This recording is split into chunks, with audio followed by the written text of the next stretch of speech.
Eu quero que você preste atenção no seguinte. A base de todo esse texto é o que Jesus está dizendo logo no início sobre verdade.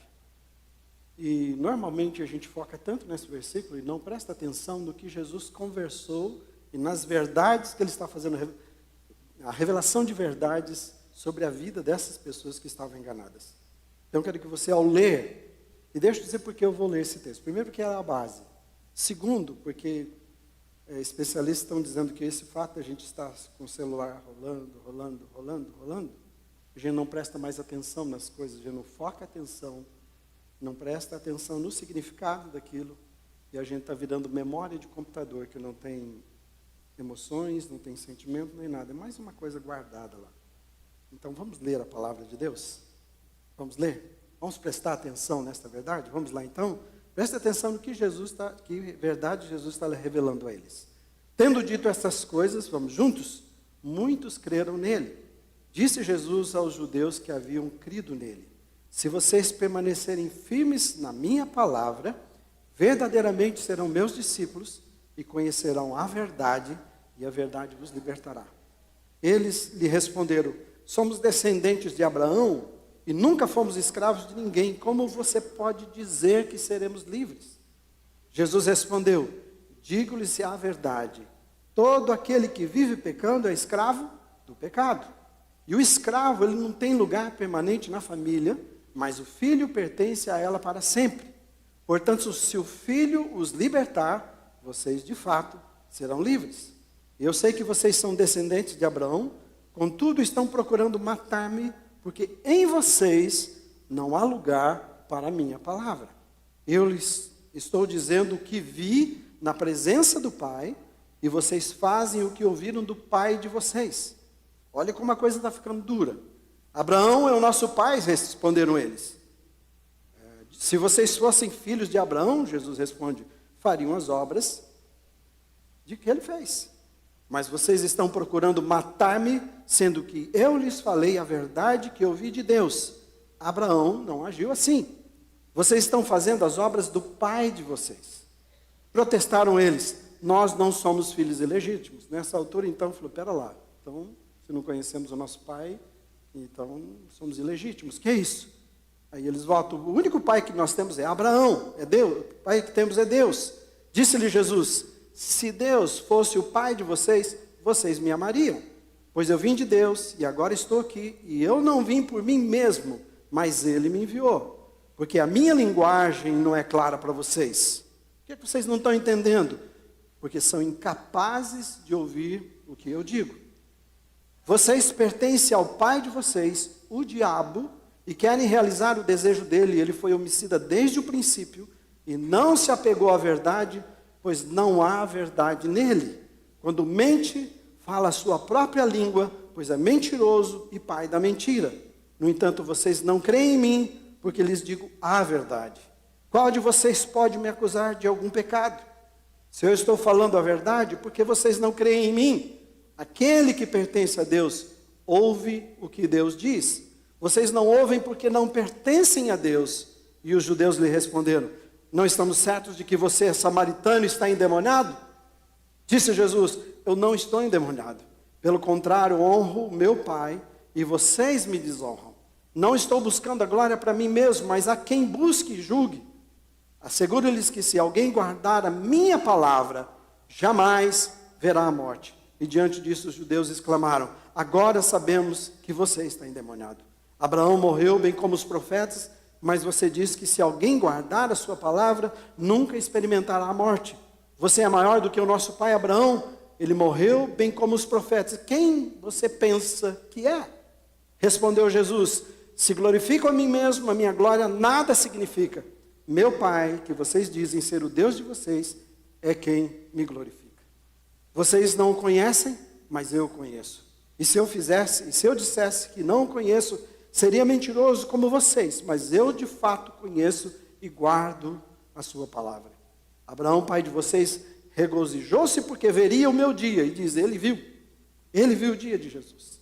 E disseram-lhe os judeus: você ainda não tem 50 anos e viu Abraão? Respondeu-lhe Jesus: eu lhes afirmo que antes de Abraão nascer, eu sou. Então eles apanharam pedras para apedrejá-lo, mas Jesus escondeu-se e saiu do templo. Então, a base dessa conversa com Jesus e os judeus é para conhecer sobre a verdade, é falar sobre a verdade. Agora, eu preciso dizer para você que quando a gente fala em verdade, a gente está pensando, Jesus é verdade, Ele muda a minha vida, mas tem umas verdades que são difíceis de encarar, gente. Para pensar, se não é difícil essa conversa, esse diálogo de Jesus. Eu até fui fazer uma visita essa semana e lembrando que a pessoa disse, eu acho que ela ainda não sabe que tem câncer, eles resolveram não contar. Mas sabia, né? Sabia sim. Mas normalmente essa é a preocupação. Tem câncer terminal, não vamos contar, vamos deixar ele assim. Mas não tem jeito de deixar assim, tem que dizer, e a pessoa precisa saber do que espera e também tomar suas decisões. É a mesma coisa com a verdade. Por mais dura que seja. E eu preciso dizer para você, a gente sempre fala, Jesus é verdade, muda o meu coração, mas a verdade é Ele confrontar você e eu sobre as coisas que nós estamos apegados e que nós achamos que estão certas, como o caso desses homens. Então é uma verdade dura de encarar, mas é preciso. Jesus, para mim, tem a conversa mais dura, talvez, de todo o seu ministério que Ele poderia ter. Porque você viu a que ponto chegou que nós vamos rever um pouquinho. Eles eram judeus, Ele está falando para judeus que haviam crido nele e o procuraram. E para essas pessoas, Jesus faz revelações a respeito delas, que elas não sabiam, e também não gostaram, mas também não aceitaram isso. E ao final, o que Jesus está deixando claro para eles, que não era suficiente crer. Essa é a primeira coisa da verdade. Não basta vocês crerem em mim somente, Satanás crê também. Ele sabe quem é. Ele crê, estremece, mas não passa disto. E Jesus está dizendo, então não basta vocês crerem em mim. É preciso uma entrega, é preciso comprometimento, um compromisso com Ele. Então, é por isso que Ele está dizendo, vocês precisam ter um encontro profundo com a verdade. Se eu me encontro com Jesus verdadeiramente, eu tenho um encontro com a verdade. Eles não entenderam o que Jesus queria dizer, eles estavam cegos, então Jesus vai a fundo nessa conversa. Vamos entender quais são as verdades, primeiramente, que Jesus revelou. Isso é tudo introdução ainda. Jesus revelou que eles eram escravos do pecado. Eles não achavam. O que eles pensavam? Nós somos da religião mais certinha. Nós somos filhos de Abraão. Nós somos descendentes dele. Nós seguimos a lei de Moisés e todos os seus ensinos. Como assim? E Jesus fala para ele, há uma outra escravidão. Vocês são escravos do pecado. E por que Jesus disse? Porque Jesus os conhecia. Olha a verdade sobre eles. Vocês vivem pecando. Quem vive pecando é escravo do pecado. E eles achavam, está tudo bem com a gente. Então Jesus deixa bem claro que eles precisavam ser libertos dessa mentira na vida deles. Eles precisavam ser libertos porque eles eram escravos do pecado, apesar de todas aquelas coisas boas. Também Jesus revelou que em seus corações não havia lugar para a sua palavra. Eles rejeitaram, a própria palavra diz que Jesus veio para o que era seu, os que eram seus.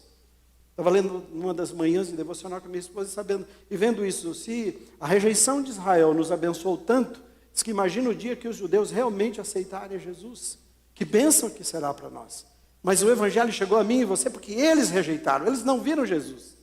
Aqueles que tinham a promessa, aqueles que viveram suas vidas esperando, não conseguiram ver Jesus. Então Jesus não tem a palavra de Jesus, o ministério de Jesus, o ensino de Jesus, a pessoa de Jesus, não tinha lugar nas suas vidas. Por isso eles resistiram veementemente a Jesus. E ele então tinha que dizer, vocês não conseguem me ver, vocês não conseguem me entender, vocês não têm lugar nos seus corações para mim. Jesus também revelou, e isso é o pior, que ainda eles estavam enganados sobre quem era o pai deles. Eu vejo pessoas que quando não sabem quem são seu pai, o resto da vida vai procurar, de alguma forma, pelo menos responder essa pergunta. Eu talvez fiz de tudo, então está bem. Mas as pessoas vão procurar até encontrar alguém. E se for, fazer um DNA para dizer, esse é o meu pai. Então essa é uma coisa muito séria. E porque pai tem todo o DNA e toda a história está ali do pai e da mãe na vida daquela pessoa. Então por isso que há essa procura. Então quando Jesus fala sobre isso, que o pai de vocês estão enganados sobre quem é o pai de vocês, é muito sério, você vai entender. Ele falou que nem Abraão, e nem o próprio Deus, Jesus dizendo, é pai de vocês. E ele apresenta algumas razões. Se vocês fossem filhos de Abraão, vocês estariam fazendo as obras que ele fez. Então vocês não são, porque vocês querem me matar. Se Deus fosse o pai deles, eles também amariam Jesus, porque Deus o enviou. E você conhece toda a história, você vai pegar desde Gênesis. Jesus é prometido lá para a mulher. De ti virá um descendente, e esse pisará a cabeça da serpente. E você pode rastrear e vai olhando todos os lugares que vai falar de Jesus. Jesus está apontado o tempo todo, em cada página da Bíblia, mas mesmo assim, eles não viram. E Jesus ainda vem no poder de Deus. Você conhece a história? Magos, que na verdade eram astrônomos e não astrólogos, que estudaram os tempos. Há uma estrela de um rei, estamos seguindo, e eles encontraram Jesus. Os anjos encontram os pastores, falam de Jesus. O próprio Pai confirma quem é Jesus, o seu Filho. O próprio Pai, com o ministério de Jesus, com cada milagre, a ressurreição de Jesus, mostra que Ele é o Filho de Deus. Mas eles só não tinham visto a ressurreição. O restante eles sabiam tudo. E mesmo assim, Jesus disse que já não é claro o suficiente a minha linguagem, mas vocês são incapazes de ouvir o que eu estou dizendo. E a revelação mais dura de Jesus é que eles pertenciam ao pai deles, que era o diabo. Que conversa dura, irmãos. Conhecereis a verdade. Vamos conhecer a verdade? Vamos. Qual é a verdade? Jesus me ama. Legal. Jesus te ama. Mas ao entrar na sua vida, Ele vai revelar coisas sobre você que precisam de mudanças, de transformações, que a gente vai entender aqui. E por isso Ele falou assim, o pai de vocês é o diabo, porque vocês querem realizar o que ele deseja. Satanás veio para matar, para roubar, matar e destruir. E o que ele está dizendo? Esse desejo homicida de vocês vem daquele que é homicida desde o princípio. Eu disse assim, qual foi o contexto que corrompeu Caim? Qual foi o contexto que corrompeu Adão e Eva? Não havia contexto para dizer, não, tadinho, olha a vida dele, coitado. Não é isto. Mas Satanás já estava presente. Ele é homicida desde o início. E os primeiros dois filhos, né? Um mata o seu próprio irmão, que não tinha nada a ver, é só olhar para Deus. Então ele diz, não há verdade no diabo. E quando ele mente, ele está falando da linguagem dele. É próprio, porque ele é mentiroso, ele é pai da mentira. Por isso que vocês não creem em mim, ao ponto de se entregarem completamente, porque eu estou dizendo a verdade para vocês. E que verdade dura. Se eu estou falando a verdade, porque vocês não creem. Quem pertence a Deus, ele diz, ouve Deus. Vocês não me ouvem, porque não pertencem a Deus. Pertencem a esse Pai. Para encurtar essa introdução, ou esse pano de fundo, sobre a verdade na vida daqueles que haviam crido, Jesus está dizendo que eles seriam livres verdadeiramente, se entregassem completamente a Ele, para que os libertasse daquilo que eles não viam e daquilo que eles não podiam fazer. Não é por força, e a gente vai entender. Jesus afirmou, a liberdade da vida de vocês virá de conhecer a verdade. Aí a verdade vai libertá-los. Então ele estava dizendo, conheça a minha doutrina, permita que ela transforme vocês. E as três coisas na vida deles, vocês serão livres da escravidão do pecado. Vocês serão livres das forças de Satanás. Lembra quando Pedro aparece com aquela conversa? Não, Jesus, tadinho, o senhor não pode sofrer. Ele diz, vai de Satanás, mas fica Pedro. Fica Pedro, mas vai de Satanás. Porque ele está atuando o tempo todo. Aí Pedro entendeu, olha, você, Pedro, não entendeu depois? Porque ele estava fazendo a vontade do diabo. O diabo estava falando aquilo, sussurrou ao seu ouvido. Então, para eles agora, ele não diz, vai Satanás, porque eles parece que estavam mesmo tão comprometidos com Satanás que nem tinha jeito, a menos que eles quisessem. Então, livre das forças de Satanás, livre de todas as limitações também da natureza humana, porque ela foi corrompida, e a verdade nos liberta. Que lições, então, rapidamente, que lições que nós podemos tirar aqui? Primeiro, vamos falar juntos? Há uma verdade inesgotável de Deus nas nossas vidas. É isso que ele está dizendo. Os judeus, os escribas, os fariseus, aqueles que eram mestres da lei, que deveriam entender, foi eles que pararam, que interromperam a glória de Deus nas vidas deles e na vida dos outros. Que Jesus chega a dizer assim, vocês sabem tudo sobre a lei, vocês criaram muitas outras leis, mas vocês ficam na porta do reino de Deus. As câmeras têm que ficar esperto, né? Eles ficam na porta do reino de Deus, e vocês não entram e nem deixam ninguém entrar. Isso é o que aconteceu com esses homens. Vocês são assim. Então eles ofuscaram a glória de Deus, porque eles limitaram a glória de Deus ao conhecimento próprio, às suas interpretações, à sua religiosidade. Vai um aviso para nós, essa palavra é para nós, irmãos. E eles não conseguiram ver Jesus em toda a sua maravilhosa graça, a graça de Deus. Eles ficaram tão cegos que não conseguiram ver na pessoa do Filho, e apesar da confirmação, como eu disse, de profecias ao longo da história e da Bíblia, nos séculos, os milagres, tudo que eles viram, atestava que Jesus era o Filho, e a aproximação deles foi uma aproximação à distância. Já viu isso? Eu vou me aproximar, mas não vou aproximar muito para não me comprometer. Deixa eu olhar de longe com Jesus. Eles, na verdade, não estavam a fim de deixar que Jesus mudasse a vida deles. E um relacionamento à distância com Deus leva você a acharmos que Cristo é somente isso que nós conhecemos. É somente isso. E aí ainda pensamos, nossa, eu sou cristão certinho, eu sou bom, pode vir falar comigo, eu estou aí à disposição, né? Só porque nós cumprimos alguns rituais de Jesus. Aí já não é graça de Jesus que atua na nossa vida, que nos basta, mas sou eu que me basto, eu não preciso de Jesus. Então o relacionamento à distância com Deus vai levar a gente ainda mais longe de Deus. Vamos nos afastando, e uma igreja, o povo de Deus matou Jesus. Quando Jesus cita, quando Pedro faz a declaração, tu és o Cristo, o Filho de Deus, ele passa a contar dali em diante o que ele ia sofrer. E ele não falou do Estado. Ele não falou daquele que julgou, disse, eu tenho poder para te livrar, quando Pilatos lavou as mãos. Ele não citou o Estado. Porque o Estado não manipulou, o Estado não tinha raiva de Jesus. O Estado foi manipulado, mas foi a igreja, os maiorais, aqueles que realmente deveriam proteger Jesus e falar de Jesus e viver Jesus, foi aqueles que exatamente o crucificaram. Esse é o que é a gente afastar-se de Deus, afastar da graça e viver sem a presença dele. Vai levar a gente ainda mais longe. Jesus prometeu que nos comprou, veja só, para uma vida, e uma vida com abundância. É interessante, por que ele está dizendo isso? E ele prometeu, e ele confirmou isso, porque ele enviou o Espírito Santo que habita em nós. O batismo que vamos fazer é isso, é um batismo do Espírito. Né? Depois a gente precisa encher do Espírito, mas é um batismo no Espírito, o Espírito que batiza, ele que vai viver na vida da pessoa dali em diante. Ele falou, esse é meu sinal, a minha confirmação que eu te transformo e que você pertence para mim. A gente vai entender isso mais à frente.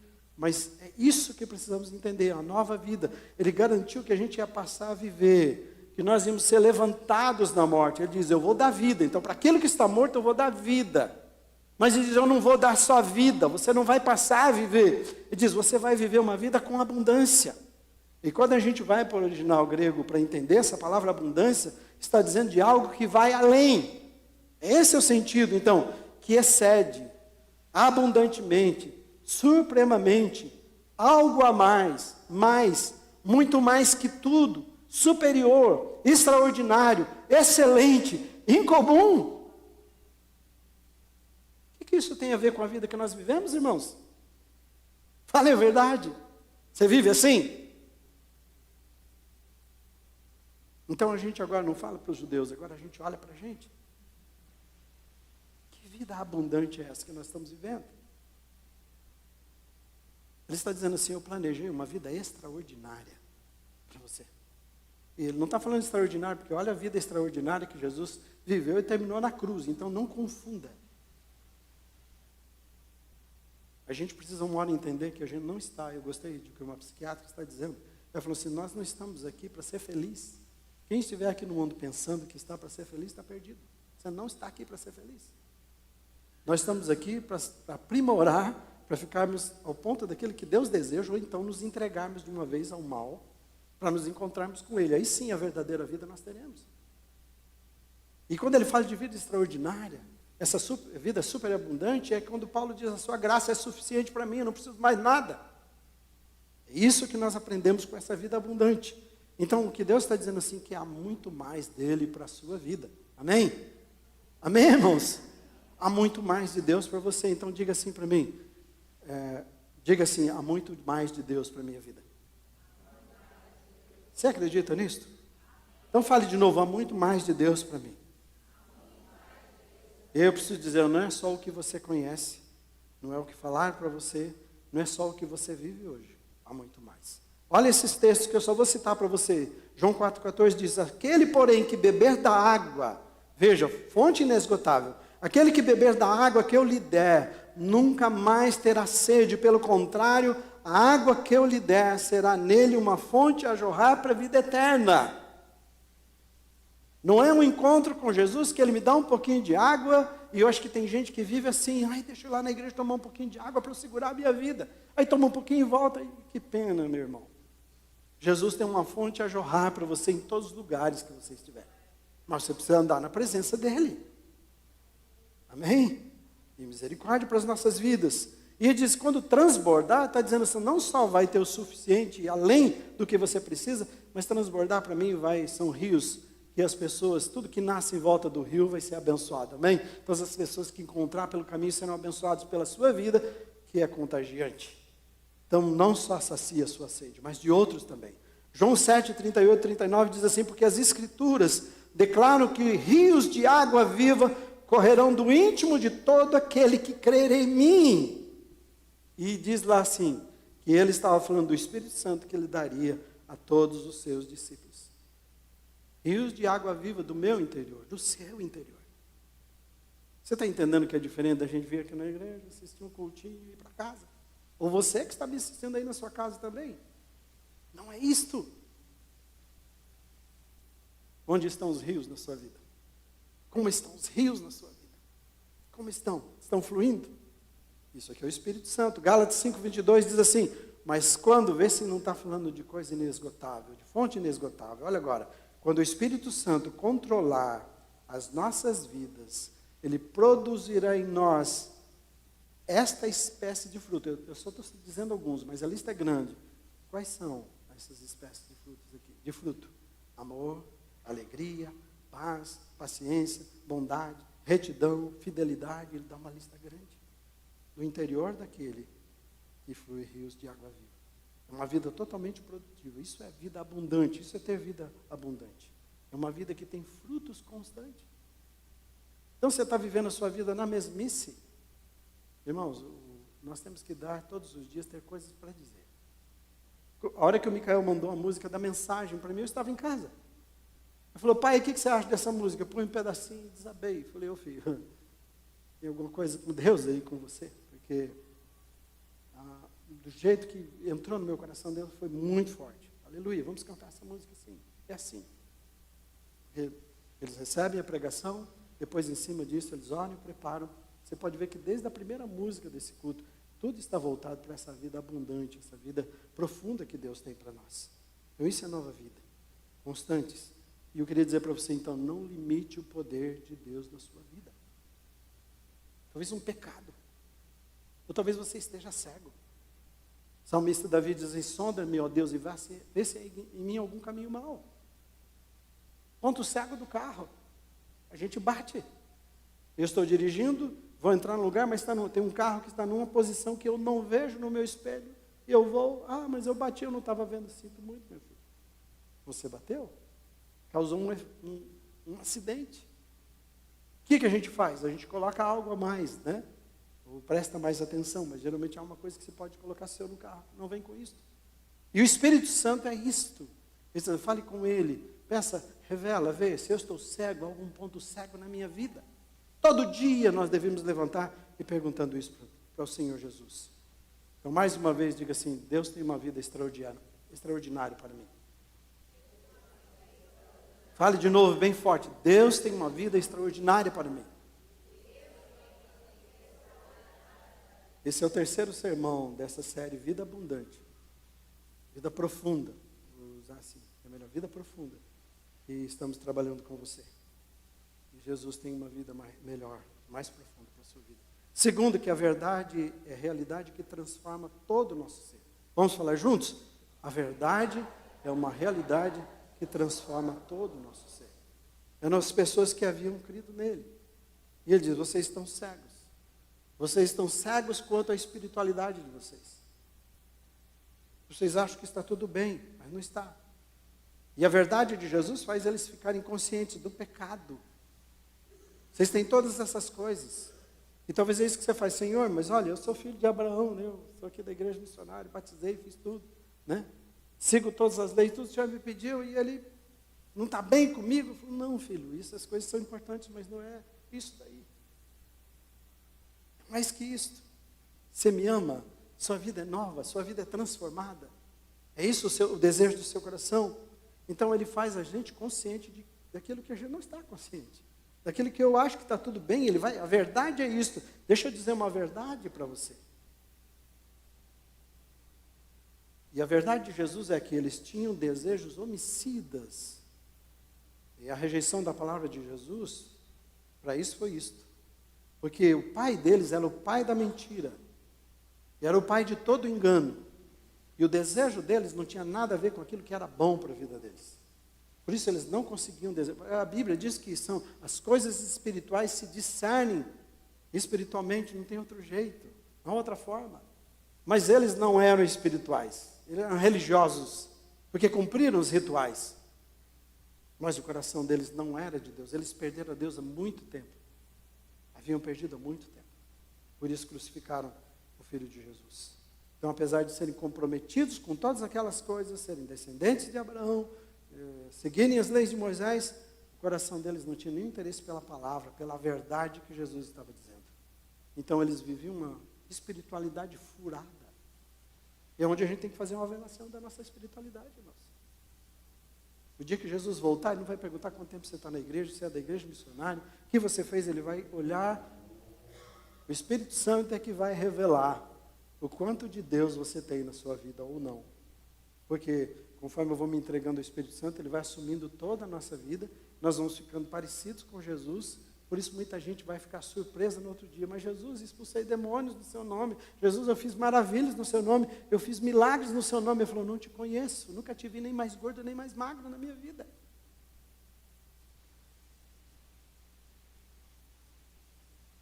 Somente a verdade de Jesus pode trazer à tona.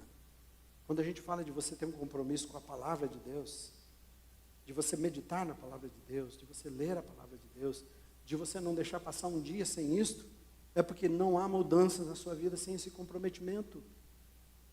Hebreus 4:12, só está aqui, diz assim, pois a palavra de Deus é viva e poderosa.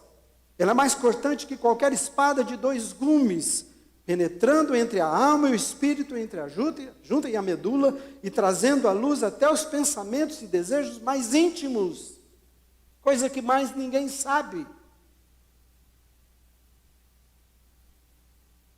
Nada, versículo 13, nada em toda a criação está escondido de Deus. Tudo está descoberto e exposto diante dos seus olhos. É a Ele que nós prestamos contas, não é para o pastor. Nossa, eu vou dizer para o pastor aqui que eu estou lendo, vou dizer aqui que está tudo bem entre nós, né? Irmão, o problema não é comigo. E você vai conseguir fazer isso. Eu sou só um representante de Deus. Mas a prestação de contas é para Ele um dia. A prestação de contas é para Ele um dia. E essa verdade penetrou tão a fundo na vida deles, que ela penetrou os lugares mais profundos, mais escondidos do ser. E é revelado a eles, vocês são escravos do pecado, vocês rejeitam a verdade, vocês estão vivendo uma vida que atende o pai da mentira, que é o pai de vocês, e vocês estão vivendo uma mentira. Uau! Eu acho que eu já não quero tanto conhecer mais a verdade.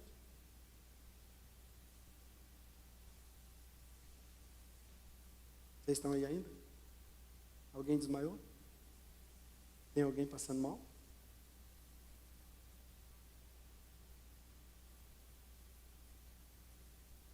A verdade de Deus vai penetrar nos lugares mais profundos, intocáveis do nosso ser, e revelar o que nós não podemos ver, fazer o que nós não podemos fazer, e transformar naquilo que nós precisamos ser, no poder de Deus. Amém? É a verdade de Deus. Somente a graça de Deus pode curar você. Jesus disse isso para eles. Só conhecendo a verdade vocês serão transformados, não outra forma. Conhecer Abraão, ser descendente de Abraão, poder contar toda a história do início até aqui, saber de quem você, conhecer toda a sua linhagem, você citar os 10 mandamentos e todos os outros, seguir tudo isso, fazer todos os rituais, isso não me serve se o seu coração não é meu. se isso não te faz me amar mais e se entregar mais para mim. Nosso envolvimento com a verdade e o nosso comprometimento vão afetar. Está dizendo essa palavra que vai afetar cada área da nossa vida. Por isso que eu preciso da verdade. Por isso que nós gastamos tempo em pregar. A palavra de Deus diz que é para o pastor e os pastores dedicados à oração e à pregação da palavra. É o que nós fazemos mais aqui.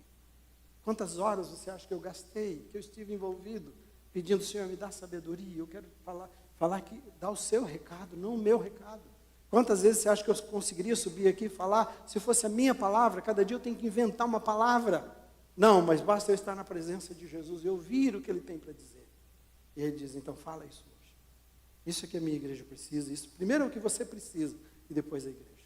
Então a verdade nos liberta, como nós aprendemos ali, do poder do pecado, das forças de Satanás, que ele está o tempo todo ao nosso redor tentando nos tragar, e de todas as limitações da nossa natureza, os nossos vícios, os nossos maus desejos, nosso egoísmo, tudo ele nos liberta, a verdade nos liberta. Então conhecer a verdade, comprometer-se com a verdade é o único caminho para a vida abundante, não tem outro jeito, meu irmão.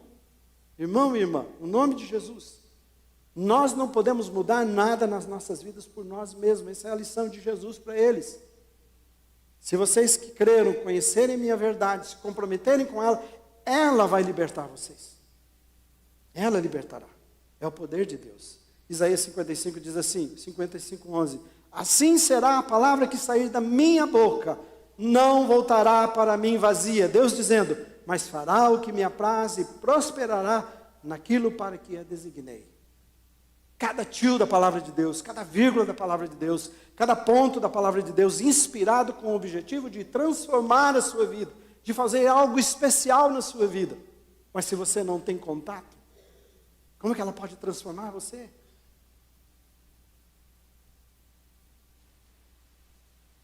Então toda a palavra de Deus está planejada para produzir essa vida abundante, essa vida mais que especial para você. Amém? Mas é a palavra de Deus, não tem outro jeito. Então, também diz que a verdade vai executar o propósito de Deus, aquilo que Ele quer para a sua vida. Você tem um plano, mas Deus tem um plano maior, muito maior. Tiago 1,18 diz assim, pois segundo o seu querer, segundo o desejo de Deus, a vontade de Deus, Ele nos gerou pela palavra da verdade. Pelo desejo de Deus, Ele gerou a você e a mim pela palavra. A palavra é o poder de Deus. Amém? A palavra de Deus é o poder para as nossas vidas, para que nós fôssemos como primícias das suas criaturas. A gente veio depois, mas nós somos os primeiros. Essa é a ideia dele. Ela tem poder para gerar de novo. João 17:17 diz, santifica-os na verdade, a tua palavra é a verdade. A palavra de Deus é a verdade. Então, o que essa verdade faz? Ela transforma, ela tem poder para mudar cada área da nossa vida. E tirar a gente dessa vida de pecado e diz para a gente ser santo como Deus é santo. Ele diz, sede santos porque eu sou. Amém? Ele está dizendo assim, você pode ser santo. Então eu tenho que olhar para a minha vida e dizer, de novo, Deus tem muito mais para mim. Não é só isso. Não pode ser só isso, irmãos. João 8,51 diz assim, asseguro-lhes, e se alguém guardar a minha palavra, jamais verá a morte. Sabe o que vai garantir a sua vida eterna? A sua eternidade? Não é o que você faz, é o que você deixa Jesus fazer na sua vida. O desafio aqui é você deixar Jesus agir na sua vida.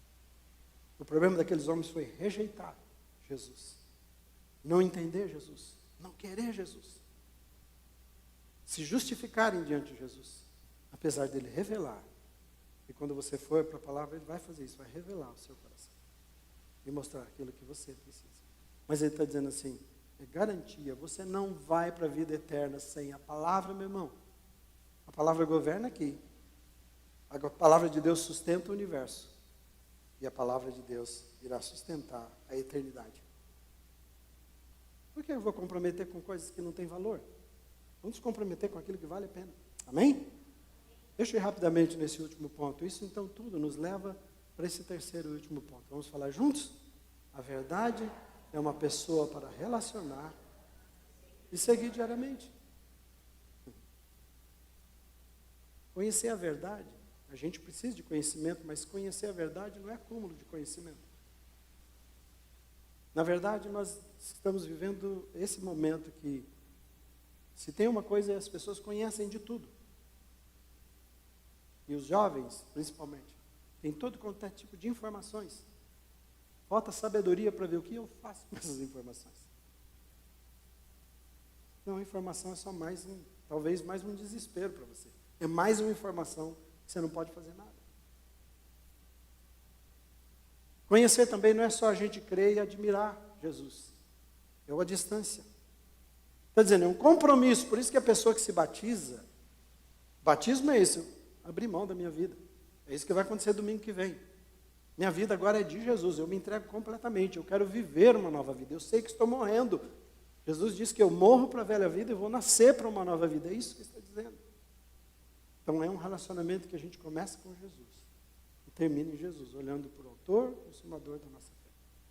Nós já aprendemos o que significa seguir a Jesus. Deixa eu falar para você, seguir e relacionar com Ele. É andar na companhia diária de Jesus. Vamos falar juntos? Andar em sua companhia diariamente. Pode ir pondo. Depois, achar o mesmo, ou andar no mesmo ritmo dele, perdão. Vamos mais? Tomar a mesma direção dele. Continuar e não desistir dele. Imitar e tê-lo como modelo da nossa vida. Acompanhar com atenção e examinar e desenvolver o que ele ensina. Obedecer em tudo que ele pede. Aí eu estou realmente andando com Jesus. Seguindo Jesus. Relacionado com Jesus. Então, essa é a verdadeira compreensão e o comprometimento com a verdade. Quando eu entendi essas coisas, então eu entendi que eu relaciono. Deus afirma que a Bíblia é a palavra. Ela é a palavra. A palavra é a verdade. Por isso, santifica-os na verdade. A tua palavra é a verdade. Se eu quero santificação, se eu quero transformação, eu vou para a verdade. Mas Jesus disse o quê? Eu sou o caminho, a verdade e a vida. Jesus é a verdade. Então, cada vez que você encontrar com Jesus, Ele vai revelar tudo sobre Deus e tudo sobre você. E tudo sobre Ele para a sua vida. João diz que Jesus é o Logos. Logos em inglês, no grego é palavra. Então ele fala assim, no princípio era aquele que é o Logos, que é a palavra, que é Jesus. E ele estava com Deus e era Deus. No princípio, Logos. Quando diz assim, disse Deus, façamos o homem à nossa imagem. Quem é o Logos? Quem deu essa ordem? Façamos. Ele é o Logos. Amém? Olha onde Jesus está. Ele diz, aquele que é a palavra, versículo 14, diz que tornou-se em carne e viveu entre nós, e vimos a sua glória, glória como do unigênito, vindo do Pai, cheio de graça e de verdade. Cheio de graça e de verdade. Então Jesus é a palavra de Deus que ganhou vida e assumiu forma humana. É isso que ele está dizendo aqui. Jesus é o Logos, é a palavra de Deus, aquilo que deveria estar escrito. Agora a gente tem uma vida em que encarnou essa palavra. Então, quando eu me relaciono com a palavra, estou relacionando com Jesus, estou relacionando com o Pai, com o Espírito Santo, porque é a verdade, é Deus. Relacionar com a verdade, ler, meditar, obedecer a palavra, quando você segue isso, né? Ler, meditar, obedecer, comprometer com ela, isso é relacionar com Deus. Você e eu fomos chamados para ser a Bíblia, assim como Jesus foi a Bíblia, e é ainda a Bíblia que o mundo lê. Você e eu somos chamados para ser a Bíblia que o mundo lê. A nossa missão de ser a palavra que ganha vida através da nossa vida. Amém? A palavra de Deus ganha vida através da minha vida, da sua vida. As pessoas não querem saber o que você tem para dizer de Jesus. Eles querem ver Jesus na sua vida. Eles querem ver amor na sua vida. Eles querem ver graça na sua vida, comprometimento na sua vida. Se você tem, então, amém. Amém?